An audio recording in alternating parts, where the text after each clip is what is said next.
Hey everybody. He's purring. We've been up and down all night. He's being a little cuckoo right now with his goofy little self. You can see there's the food. He's knocked it all over. He was in the litter box most of the night kicking everything. It's currently like 1 something in the morning here where I live. And I've been up and down all night with him. Charlie. A little cuckoo boy. Anyways. Yeah, I've been up and down all night with him.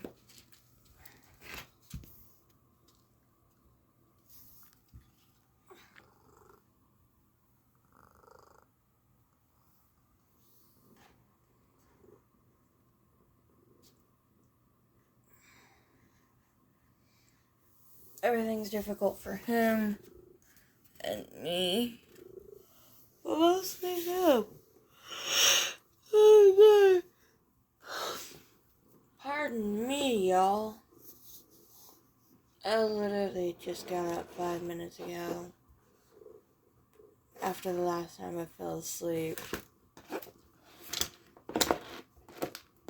Oh, good Lord, Char. This is how he's figured out how to eat. With the cone. And he's actually chowing down.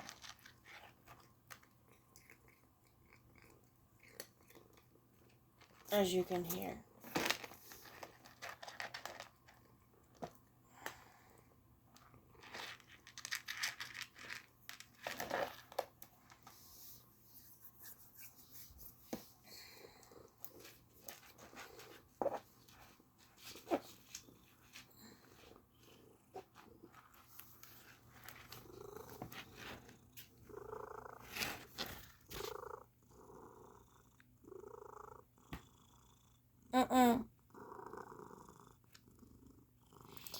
If you guys heard that thump, that's his tail. He does that when he gets happy. And of course he can't do that right now. But he keeps trying.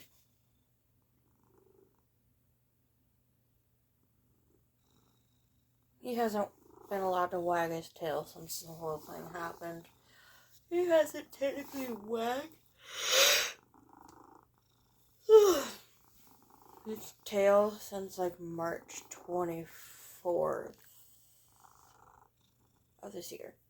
Of course, he's wagged it with the bandage. But I mean bear wag.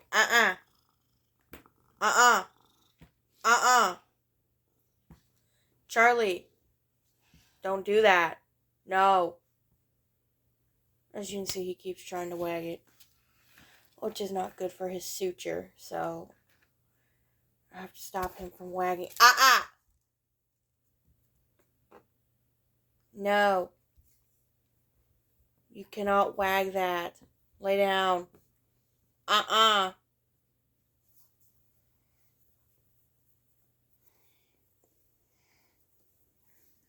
As you can see, he's trying to wag.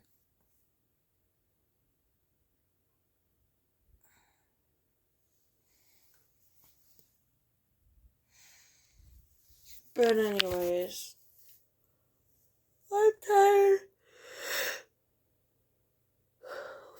Sure, he's tired, but I've been up and down most of the night with him.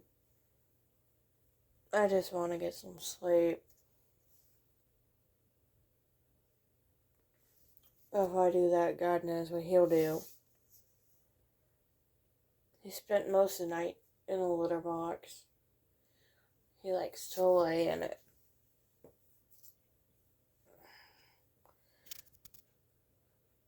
But, yeah.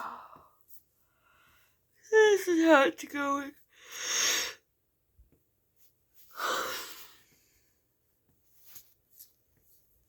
If I wind up sleeping all day, this is why. I fell asleep around 11. I woke up around 12:15 and 12:30. It is now 1:14. This is my third time being awake tonight. I really would like to sleep. I can't.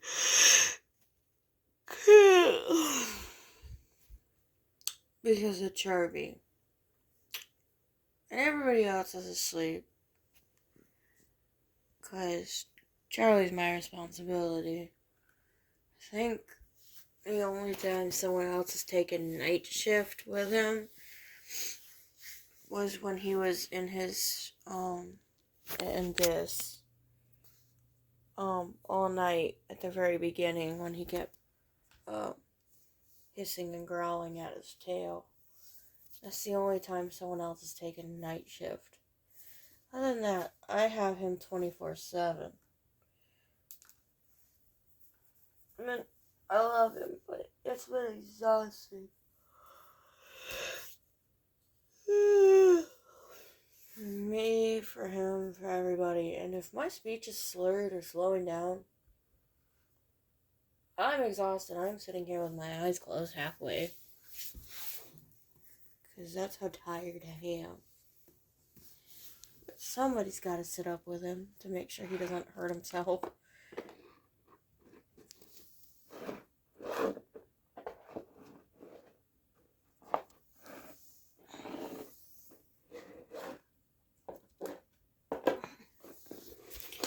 Yeah, this is what he's doing. Oh my goodness, Charlie. Oh my. Ooh, this is just a hot mess, isn't it, buddy?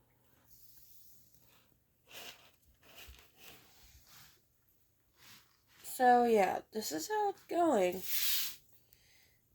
Anyways, for anybody wondering how we got to the tiny amputation at the bottom here, if you've seen my YouTube, you've seen the before and after.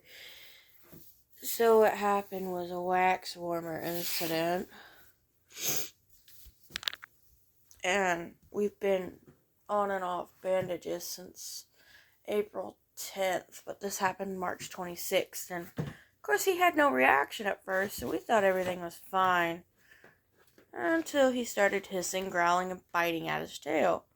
So we took him to the vet on April 10th.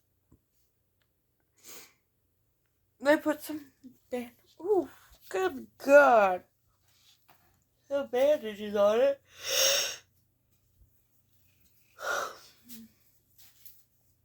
But the night before was a nightmare, because it was awful. Honestly, I don't even know how to describe it other than horrendous, looking like a murder scene.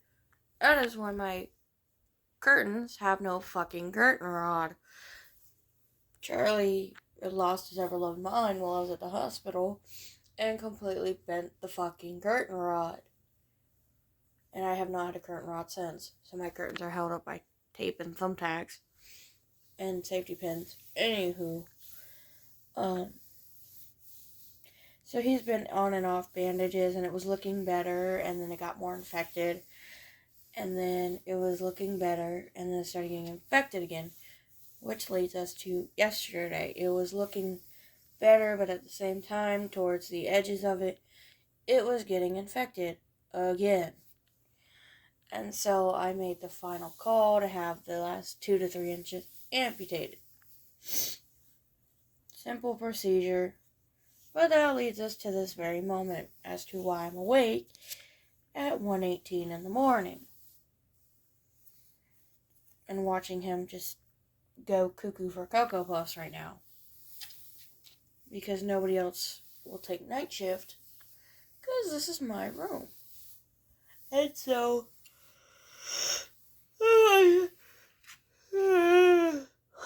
night shift duty and day shift.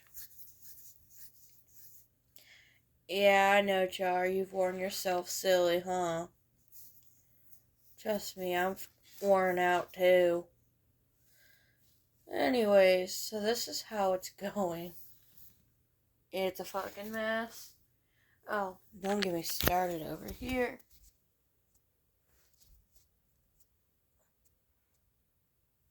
I have to sweep all that up, too.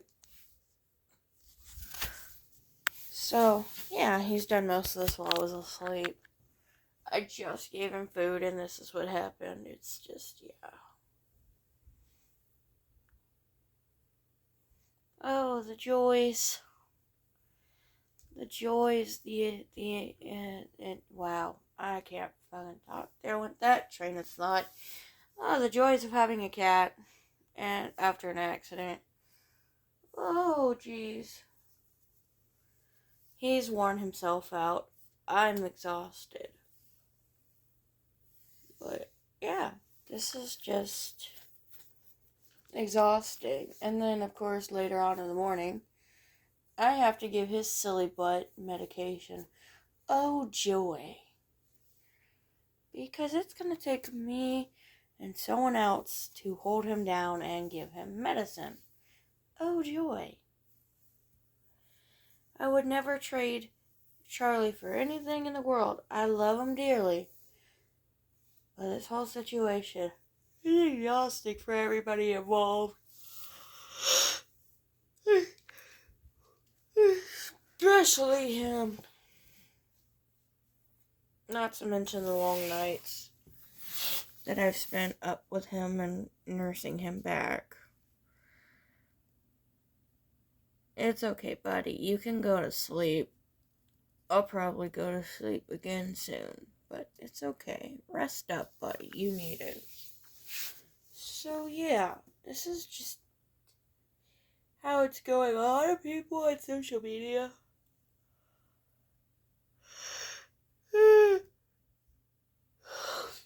We'll show, like, the beginning. I post tiny updates in the middle where everything looks perfect. Honey, no. This is just the reality. The finish line is near, I'm telling you. Finish line is near for his recovery. But Jesus, on a motorcycle. This started March 26th. It is now May 15th. Okay? None of this has been easy. I don't care what social media makes it look like. How people are like, oh, it's so easy for a recovery for any cat. No, them lying biscuits. Them lying biscuits. It is not as simple as they make it look. This is the reality. Your cat laying on the floor. Possibly in pain, because I'm sure the pain meds wore off from the vet yesterday. And I can't give him any more until 8 or 9 in the morning. So I'm sure he feels like absolute garbage right now. And is confused as to why the hell he's got it going on. And why the hell his tail looks like that.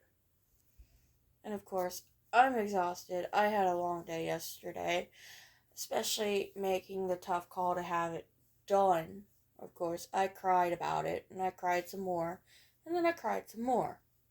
So I'm emotionally exhausted and physically exhausted. And that's not even counting the beginning of this, because I have felt guilty ever since, even though it was a complete fucking accident.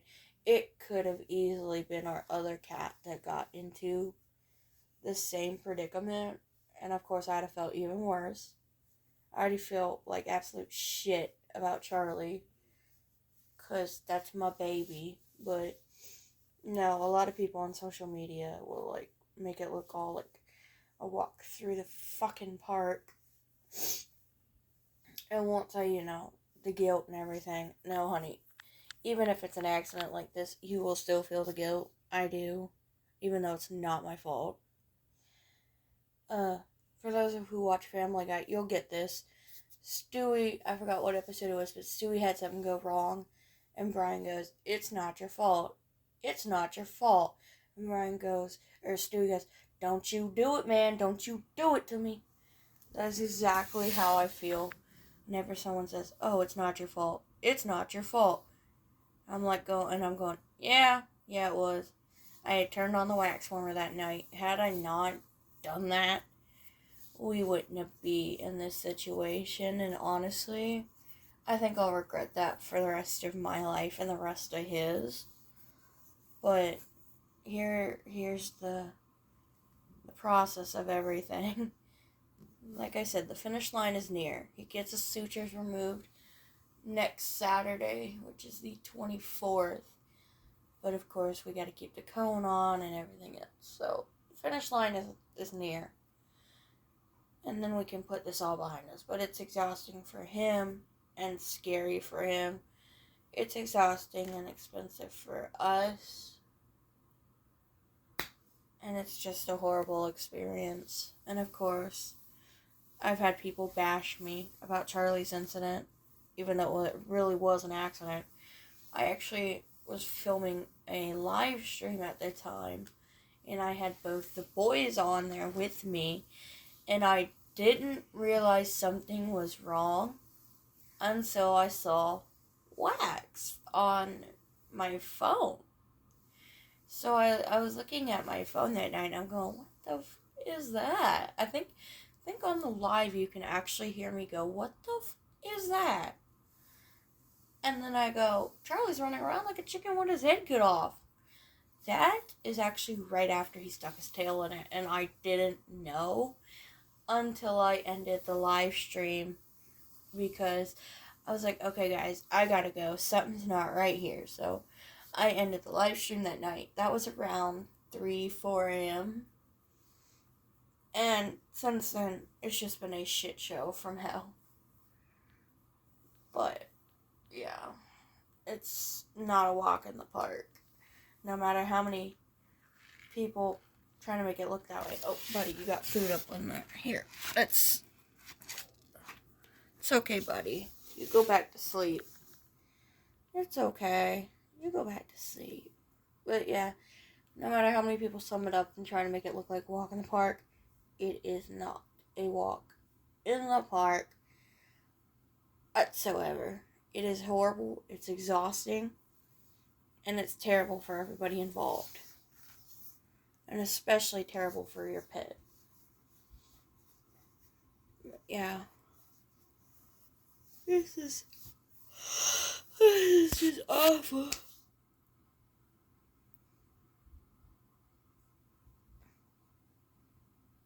Well, anyways, now that everybody's done listening to me rant and look at Charlie. Oh, geez, be careful, Char. I guess I should end this video, but yeah, it's a nightmare for everybody. Well, bye, everybody.